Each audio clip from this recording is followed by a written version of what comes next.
Hey guys, Matthew, and welcome to another episode of the 1% of the Rare class. In today's episode, it's going to be one that's actually going to be available to a lot more people. Why? Well, first off, it doesn't require you to have any friends or any team play or anything like that. So for solo players, perfect. Second off, it's something that doesn't require to have a good PC, no 100% delirious, no crashing, nothing like that. And third off, it's something that doesn't require to have any sort of multi-boxing or multiple PC setup. Completely solo all by yourself. Despite these three little things, it still is one of the methods that I would consider to be one of the best, period, in making currency in the game. Now, no, it's not going to be on par with some of the most endgame crafting possible, but it is still going to be a method which can easily make you anywhere between 10, 20, 30x every single hour once you've come to master it.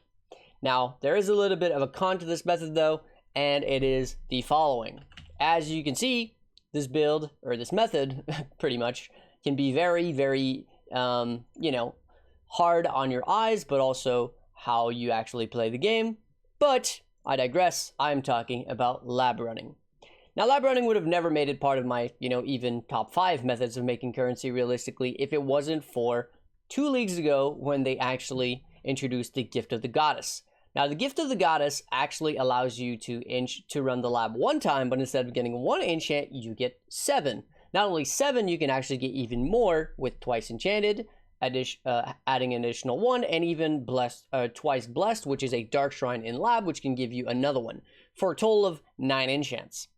Now, the price of Twice Enchanted is going to dictate whether or not you should use it, but the Gift of the Goddess should always be used, even if technically an offering of the goddess is 1 chaos and a gift of the goddess is more than 6 chaos, which means technically you should be using the offering in terms of price per enchant. The thing is, you can only run so many labs in an hour. Meanwhile, with the Gift of the Goddess, the amount becomes 7 times higher. Even if the price is more than 7 times higher, it doesn't matter, because offering of the goddess are just way too cheap, is really what it comes down to. But whether or not you should be using Twice Enchanted, in my opinion, is based on the price of offering of the goddess. Of Gift of the Goddess, sorry.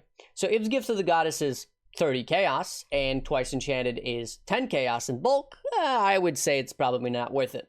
If Gift of the Goddess is 40 or 50 chaos and Twice Enchanted is the same 10 chaos, all of a sudden it becomes a lot more interesting, because you're adding quite a bit of value by having an extra enchant every single lab. Now, you do need to take in consideration the fact that buying Twice Enchanted in bulk can be very annoying, while Gift of the Goddess, is also quite annoying. So having to buy both of them and find people who are willing to sell them in bulk can be a little bit tricky for a solo player. Now, of course, if you have a friend who can, or just a trader of some sort who can help you buy these things and also sell your enchants, great, but it's not necessary at all. All right, so let's talk about how are you going to make money, because everybody knows about lab running. So before I go and start about how to actually make currency with lab running, I do want to say one thing, and that is, don't try to race. You are never going to beat this guy, ever.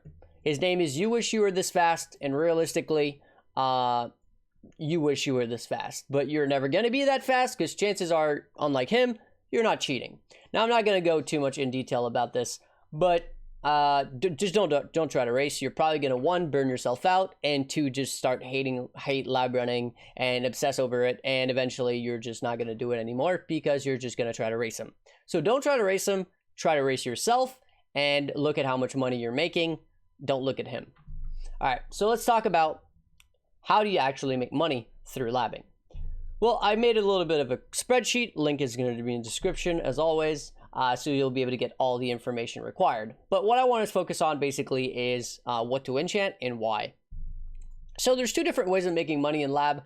I think a lot of people basically overlook boots, but enchanting boots is actually a very good way to make currency. Now, I basically made a list of all the enchants that you should keep that are boot enchants. Of course, the price of these is going to fluctuate a lot, but these are the ones that I would, at the very least, look twice before I roll over them. Of course, penetration is always going to be pretty much the best one. It's also the rarest one, but there's a lot of other ones that can sell. And even if they're, let's say, only selling for a few exalts on a pair of 86 like 2-tone boots, let's say even 2 exalts for one of these, or even 3 exalts, right? Well, the thing is this. If the Gift of the Goddess is not even costing you 1 exalt, and you're getting that many different, that many attempts to actually enchant things, you're going to end up with a lot of these boots, because unlike helmets, which have hundreds and hundreds of different different enchants, the boots really don't. So there's a lot of value in boots, but again, you need to pay attention to the market. But like I said, 86 sorcerer boots and 86 two-tone boots is pretty much exactly what I would do. I'll talk about uniques a little bit later after I go through helmets. Now, the next thing is going to be helmets. Now, my go-to is 86 hubris. Now, why hubris circlets and why not, say, I don't know, Indigon or something is pretty popular in this league. I think the Berserk enchant goes for over 40 exalts is what I've been told. Or even a bone helmet, right? With a Spectre enchant must have been like 30, 40x. Well, the reason is very simple. When I try to run lab, I wanted to make it as consistent as possible. Already, there is a chance that you get only bad enchants, right? Even if you have 7 of them. So I want to try to make sure that every time I enchant, I increase the odds of getting a sellable enchant the most as I can. And the best way to do that is to use 86 Hubris Circlet. Because they are used by the vast majority of players, honestly. Even life-based assassins and tricksters and so many different classes and builds use Hubris Circlets, and 86 is simple. If ever you end up getting a minion enchant, you are going to want the ability to roll +3 socketed minion gems, which is why we use 86 and not 85 or anything below that. So 86 Hubris is my go-to, but there's also unique helmets. Now I'll talk about those in a second. So let's talk about those. Unique, both boots, but also helmets. What's the way that you would figure out the best boots or the best helmets to enchant?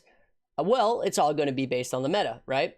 You want to try to get something which is used by the most amount of players, and the best way to do that is going to go to the PoE Ninja website under the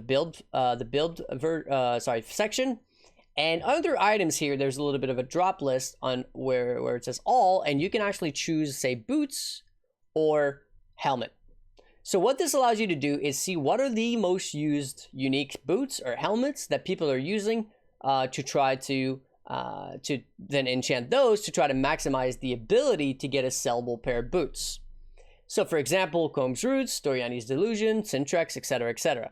Now, of course, the enchants are going to fluctuate in price based on the boots themselves. So I have linked a search to these boots in the document. Well, it looks like it's not there, but I'll be adding a search to the actual boots with all of these different enchants. All you have to do is open that up, type in the given pair of boots that you're trying to look for, and then change the item level and delete it, and then you'll be able to see what are the most expensive enchants on boots. Now, boots are pretty simple, but helmets are actually a little bit different. And the reason for that is, remember what I said, to try to maximize profit, you're going to want to try to enchant items that have the highest possibility of giving you sellable enchants. And the best way to do that is that you'll basically need to look to see what builds are actually using those specific helmets. So for example, if we look at Indigon, we'll see that the main skills, 60% of people are using Blade Vortex, 39% are using Val Blade Vortex, 12% Ball Lightning, and then it keeps going down and down and down. Now, the next thing we're going to want to look at is the all skills. And this is going to be important for the next example. We'll see that all the all skills is basically just going to be support gems. What that means is that these specific builds are using Indigon, and that this is basically the support gems and all the other links that they're using in their build. What that tells us is that Indigon is not a good idea to enchant for profit, because there's only a few different builds that will actually net you some currency if you actually end up hitting these enchants, right? Most of the time, the vast majority of the time, you're not going to make any money, because there's many, many, many different enchants. We're talking about over 500 or 600 different helmet enchants just for Uberlab. So let's look at a different example. Let's see Alpha's Howl. Now let's do the same thing here. Well, first off, we see that Alpha's Howl, 21% of people using it are using Summon Carrion Golems. But after that, it's just a bunch of different builds. But what's weird here is that we see that there is barely any percentage. If you were to add these all up, it goes nowhere near 100%. And what that means is that there's a lot of people who are using Indigon that actually don't have 5-link setups on their build. They're not using any sort of 5-link setups at all as part of the 847 characters that are currently listed. So again, we're going to go down and we're going to go to all skills section, and all of a sudden we're going to see the opposite of what we saw earlier. We're going to see a bunch of different actual active gems: haste, purity of lightning. And what we can see here is that all of these, literally every single one of them basically, is actually an aura gem. Now, of course, that comes with a little bit more experience, but this is the 1% series. So what that means is that these helmets, or this specific helmet, is going to be used by mostly aura bots. And what you need to know about aura bots is that they have a million different auras that they run, and every single one of these auras has a helmet enchant which has some value on an Alpha's Howl. So what that means is, well, Alpha's Howl is good. Indigon is bad. So if I was actually lab running right now, I would actually be focusing on those 86 Hubris that I mentioned, but also something like an Alpha's Howl. Now we could do the same example with, for example, an Asylum. Very little actual amount of people using anything else than split arrows. Vast majority use split arrows, which means anything else that you get that's not split arrow is not going to be great. That's a no from me. What about Crown of the Inward Eye? Well, Crown of the Inward Eye has a very fair distribution of a bunch of different enchants used by a bunch of different builds that are actually active builds.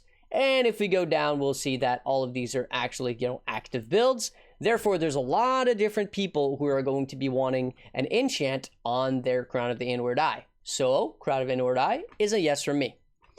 You can obviously do the rest. I'm not going to go through every single enchant possible and every single helmet possible, but that's the mentality when you're looking and trying to figure out what helmet you should enchant if you don't want to do just the regular 86 Hubris circlet. Now, I do actually have a basically a playlist on lab running videos. I have 4 of them. One of them is about all the tips and tools that you can use, such as RAM disk and lab compass and whatnot. I have another one about, the mechanics behind, reverse shield and whatnot. So you can check out that series of videos there. Basically going to explain how to build a character so that you can, be running around at 1000% move speed. Now, again, like I said, this is not even min-max. It can be quite a bit faster than that. But what I did find, though, is a video of a guy who actually has a public build which is able of doing all the required things to be a speed lab runner. First off, incredibly high speed. Second off, doesn't die, which is quite important. But third off, which is something that my current build actually lacks, and that is skipping Izaro phase. Now, I did say that this was a build that was made for farming seeds in harvest, so it didn't need a bunch of damage. All it needed to do was pick up some seeds. But if you're going to be farming lab, and especially the Gift of the Goddess, which is like uber lab, you're going to need quite a bit of damage. Now, the weapons you'll see are actually not that hard to make anymore because harvest is back in the game. But I'll be linking this video as well because the guy did a really good job of also showcasing the insta-phasing of Izaro, which I was talking about, and just overall running lab and what it looks like and what it feels like. But remember, don't try to race, just try to race yourself. Don't worry about the jewels. Of course, they are a lot of currency and they do add up to a lot of currency, but you are never going to beat this guy. There's only a handful of us that have beat him over the years, and it wasn't very consistent. So, either way, before I go, I want to say a huge thanks to my player base, or sorry, to my patrons: Johnny, Michael, Cluzy, Zarashi, Lero, Gaikona, Stefan, Crude, and Michael, JW players, Scott, Richard, Justin, Alex, Ollie, Matt, Kevin, Marcus, Matthias, Hayden, Bitizen, Axel, and Acid. Hopefully you guys enjoyed, and I'll catch you guys in the next one. Peace.